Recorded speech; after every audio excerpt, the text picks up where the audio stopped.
Mise à l'épreuve grandeur nature pour la démocratie nigériane. Le président Goodluck Jonathan remet son mandat en jeu sur fond de menaces sécuritaires. Aucune revendication politique ne peut justifier la violence ou l'effusion de sang. Je réaffirme une fois de plus mon engagement à garantir le fair-play lors de ces élections et à déployer les ressources nécessaires pour garantir la sécurité du pays. Arrivé au pouvoir en 2010, Jonathan défend comme il peut son bilan en demi-teinte. Si sous sa présidence, le Nigeria s'est affirmé comme la première puissance économique du continent, le désordre sécuritaire qui règne dans le pays ne le sert pas. En 6 ans, Boko Haram a fait plus de 13 000 morts et les Nigérians reprochent à leur président son manque de réactivité face à l'insurrection islamiste. Nous sommes prêts à 100% pour ce vote. Nous voterons pour le candidat qui protégera nos vies et l'intégrité de ce pays.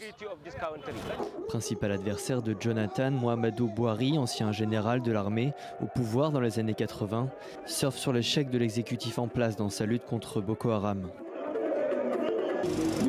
Je serai le prochain président de ce pays. J'ai quelque chose à offrir au Nigeria en cette période de crise multiple. L'insécurité, la corruption et la crise économique ont mis notre nation à genoux. Ces dernières heures, les supermarchés et stations-service ont été pris d'assaut. Les Nigérians se préparent à se barricader en cas de tension post-électorale. La menace Boko Haram n'est pas la seule à être redoutée.